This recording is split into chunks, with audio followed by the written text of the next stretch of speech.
Hello friends, कैसे हैं आप सब लोग। आई होप आप सब लोग ठीक होंगे। सो मैं यहाँ पर आज D10 के साथ में वैक्स कैसे करना है आपको फेस पर, सॉरी हाथों पर, वो सब मैं आपको बताने वाली हूँ। तो मैंने O3+ का लिया है D10 और मैंने मैक्स ग्लो का लिया है क्लिनजिंग मिल्क।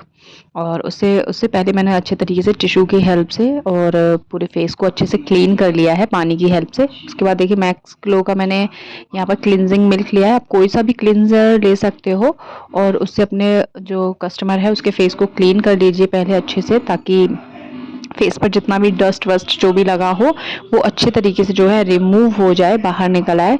और उसके बाद जब आप D10 करोगे तो D10 का जो है रिज़ल्ट बहुत ही अच्छा है, तो इसीलिए आप अच्छे तरीके से पहले क्लिनजिंग कर लेंगे। क्लिनजिंग आप 2 से 3 मिनट कर लीजिए, बहुत ज़्यादा टाइम आपको नहीं करना है। 3 मिनट में आपको फेस और नेक दोनों को अच्छे से क्लीन कर लेना है। और आपको लिप्स के अराउंड जो एरिया होता है उस पर काफ़ी ज़्यादा टैनिंग भी हो जाती है, तो उस जगह पर थोड़ा सा आप क्लिनजिंग भी बहुत अच्छे तरीके से करेंगे ताकि D10 जो है वो और अच्छे से काम कर पाए। यहाँ पर आप क्लिनजिंग देख रहे हो, बहुत ज़्यादा स्टेप नहीं करने होते क्लिनजिंग में, नॉर्मल हल्का फुल्का हाथ चला के आपको करना होता है। और नेक पर भी आप कर लेंगे, तो आराम आराम से कर लीजिए। बस आपको 3 मिनट का टाइम ध्यान रखना है, आपको अपने घड़ी में देख लेना है, वॉच में। 3 मिनट आप कर लीजिए अच्छे तरीके से। उसके बाद में आप टिश्यू को गीला करके अच्छे से फेस को क्लीन कर दीजिए, बिल्कुल अच्छे से क्लिनजिंग पहुँच दीजिए। और उसके बाद आप टॉवल की हेल्प से भी एक बार फेस को ड्राई कर दीजिए। ड्राई करना आपका ऑप्शनल है, आप कर सकते हो ना भी कर सकते हो, कोई बात नहीं। मैंने यहाँ पे कर लिया है बट स्किप कर दिया है। और उसके बाद में यहाँ पर D10 लगाएंगे तो इनके लिप्स के अराउंड काफ़ी टैनिंग हो गई थी और इसीलिए मैंने इनके लिप्स के अराउंड ज़्यादा मतलब पहले लगा दिया है। उसके बाद मैं पूरे फेस पर लगाऊंगी। तो अब हम आराम से पूरे फेस पर लगा लेंगे। जिस एरिया पर आपको ज़्यादा टैनिंग दिखाई दे रही है आप उस एरिया पर पहले लगा दीजिए ताकि उसको एक्स्ट्रा टाइम मिल जाए थोड़ा सा। और उसके बाद आप जो है फेस और नेक पर लगाएंगे, तो आराम से आप पूरा कर लीजिए। मेरा यहाँ पर नॉर्मली मैं जब D10 लगाती हूँ, D10 या ब्लीच, तो मैं अलग से पहले एक बाउल में ले लेती हूँ। यहाँ पर मेरा ख़त्म हो गया था D10, तो 1% लाइक ही रह गया था उसमें, तो वो मैंने इनके लगा दिया है, इसलिए मैं यहाँ पर डब्बे में से ही लगा रही हूँ। और अब मैं दूसरा नया ओपन करूँगी। तो मुझे बहुत पसंद है O3+ का D10, क्योंकि मुझे इसका रिज़ल्ट जो है वो तुरंत के तुरंत दिखाई देता है, इसीलिए मुझे बहुत अच्छा लगता है। और भी मैंने 1-2 D10 ट्राई करे हैं, वो मुझे इतने पसंद नहीं आए। मुझे O3+ का बहुत अच्छा लगा। तो ज़्यादातर आपने देखा होगा वीडियोज़ में मैं तो O3+ का बहुत करती हूँ। 15 मिनट के लिए मैं इसको छोड़ूंगी D10 को लगा के। और D10 को आप 15 मिनट से भी ज़्यादा रख सकते हो, कोई प्रॉब्लम नहीं आती है फेस पर भी।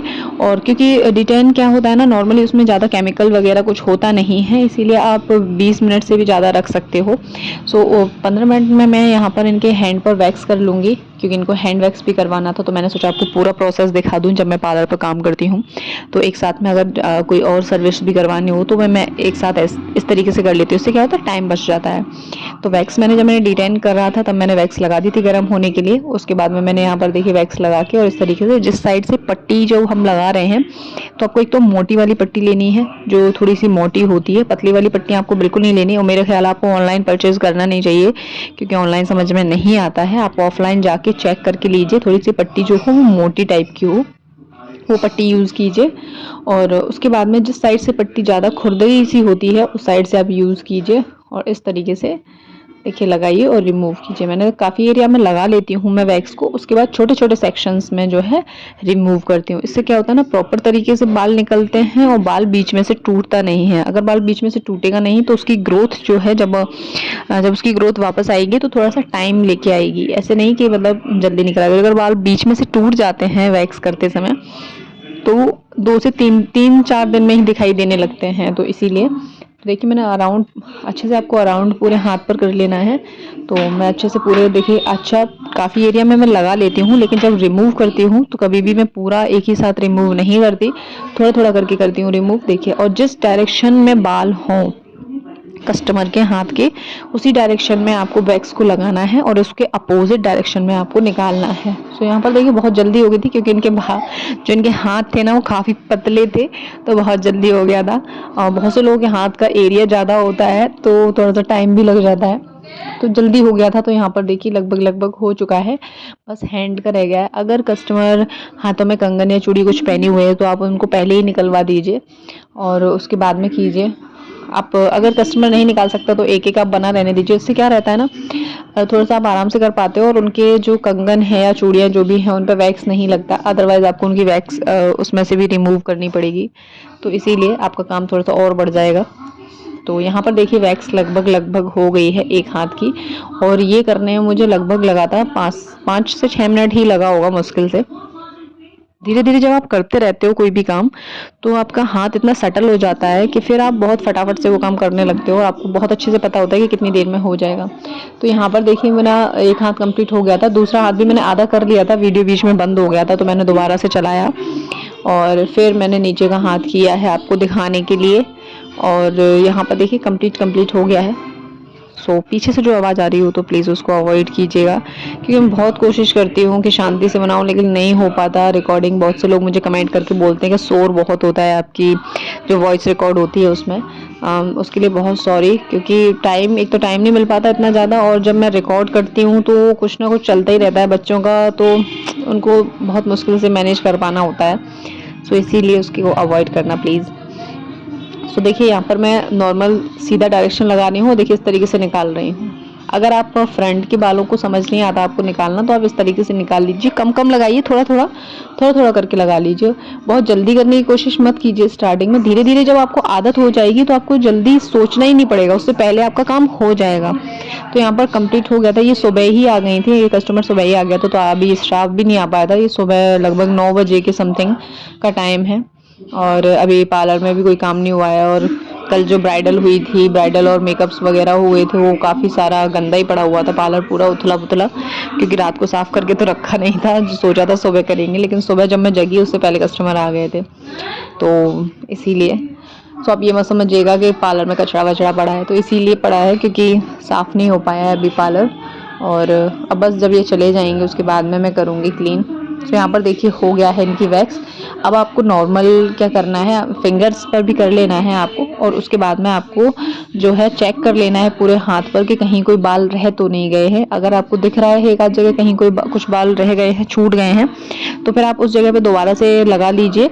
और अभी सर्दियाँ ही हैं, अभी गर्मी है नहीं, तो आपको पाउडर लगाने की भी ज़्यादा ज़रूरत नहीं पड़ेगी। आप नॉर्मल वैक्स लगाइए और फटाफट से निकाल दीजिए। तो उसके बाद में आपको पानी से स्प्रे करना है पूरे हाथ पर, स्प्रे बॉटल से स्प्रे कर लीजिए। और उसके बाद में इस तरीके से अपने हाथों से हल्का सा रिमूव कीजिए, ताकि जो कहीं पर भी वैक्स लगी हो या चिपचिपापन जो रह जाता है वैक्स की वजह से, वो इजीली रिमूव हो जाए। उसके बाद में आप टॉवल से इस तरीके से ड्राई कर दीजिए हाथ को बहुत आराम से। और उसके बाद में आप मसाज क्रीम से मसाज करेंगे। सो मसाज आप नॉर्मली 2 से 3 मिनट आप दोनों हाथों पे कर लीजिए। 3-3 मिनट का समथिंग टाइम ले लीजिए। तो यहाँ पर मैंने लगभग 2 मिनट एक हाथ पे करी होगी और 2 मिनट एक हाथ पे करी होगी, इतना टाइम, क्योंकि इनके जो है उसका टाइम भी हो गया था D10 पैक का भी। तो बस यहाँ पर मैंने ज़्यादा टाइम मसाज नहीं की है, और नॉर्मली मैं वैक्स के बाद मसाज करती ही हूँ, वैक्स के बाद में और फेशियल के बाद में। तो इसीलिए मैंने आपको बहुत बार मैंने अपने फेशियल्स में वैक्स में दिखाया भी है कि मसाज तो मैं हमेशा देती हूँ, कभी भी अधूरा सा नहीं छोड़ती हूँ कि वैक्स करा आप बस जाओ अपने घर। इससे क्या होता है ना, मसाज से एक तो रिलैक्स फील होता है, ऊपर से जो है जो दाने निकलते हैं ना, वो दाने भी निकलने के चांस बहुत कम हो जाते हैं, बहुत कम। तो इसीलिए आप अच्छे से क्लाइंट को रिलैक्स कीजिए और आपका काम अच्छा होगा, आपकी सर्विस बहुत अच्छी लगेगी अगर कस्टमर को, तो वो वापस ज़रूर आएंगे आपके पास में, और साथ में ज़रूर 1-2 कस्टमर और लेके आएंगे। तो अपना काम उम्दा करके दीजिए, अच्छा करके दीजिए। सो वो चीज़। और इस पूरी सर्विस के मैंने जो है आपको चार्ज बता देती हूँ। मैं इस पूरी सर्विस के मैंने चार्ज लिया था 200 रुपये, मैंने यहाँ पर D10 का लिया है, और यहाँ पर 170 रुपये, मतलब 170 रुपये जो है मैंने वैक्स का लिया है। और थ्रेडिंग, अपर लिप्स, फोरहेड भी किया था मैंने इनका, तो मैंने उसका भी 40 रुपये उसका भी मैंने चार्ज लिया है। तो कुल मिला के इस तरीके से मैंने इन पे से 400 से कुछ पैसे लिए थे, मुझे ध्यान नहीं है। तो आप काउंट कर लीजिए, मैंने आपको अलग अलग से बता दिया है, तो इसीलिए आप देख लीजिए। आप बहुत बार लोग मुझसे पूछते हैं आप इसका क्या चार्ज लेते हो, आप इसका क्या चार्ज लेते हो, तो मैं ये चार्ज लेती हूँ।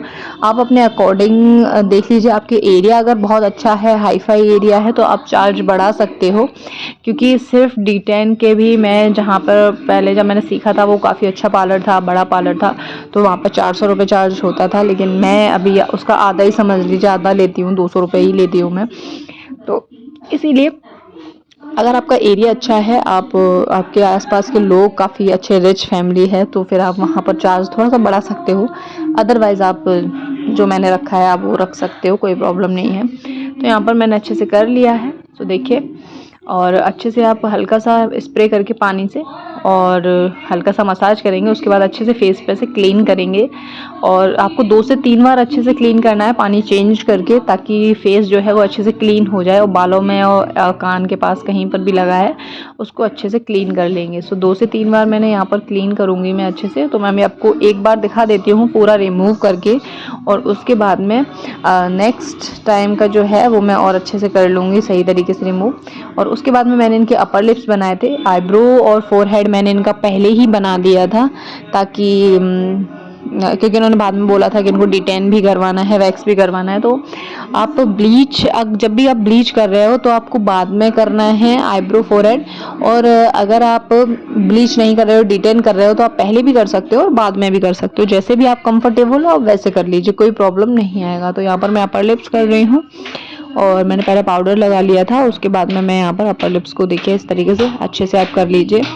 और पाउडर लगाने से क्या हो जाएगा, थोड़ा सा ड्राई हो जाएगी स्किन, और जो बाल अगर पानी की वजह से चिपक गए होंगे वो अच्छे से छूट जाएंगे।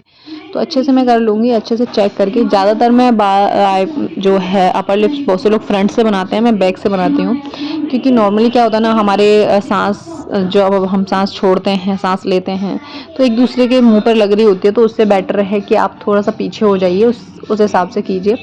उसके बाद में मैंने देखिए यहाँ पर इनको लगाया है गुड वाइब्स का सीरम, ताकि जो इनकी स्किन है वो ड्राई ना हो और अच्छा सा एकदम ग्लो आ जाए इनके फेस पर। तो आपको वैसे रिजल्ट दिख रहा होगा, इनके लिप्स के अराउंड अब इतनी टैनिंग नहीं रही है, इन्होंने बहुत टाइम बाद करवाया है डिटेन। और तो यहाँ पर इनका फाइनल रिजल्ट देखिएगा आप। और अगर आपको वीडियो अच्छा लगा हो, समझ में आया हो, मेरा वीडियो पसंद आ रहा हो, तो और ऐसे ही वीडियो और देखने हो तो प्लीज़ मुझे कमेंट करके ज़रूर बताइएगा। और आपको, अगर आप मेरे चैनल पर नए हैं तो प्लीज़ चैनल को सब्सक्राइब ज़रूर कीजिएगा। सो ये है इनका फाइनल रिजल्ट, तो please subscribe my channel. Bye, Radhe Radhe.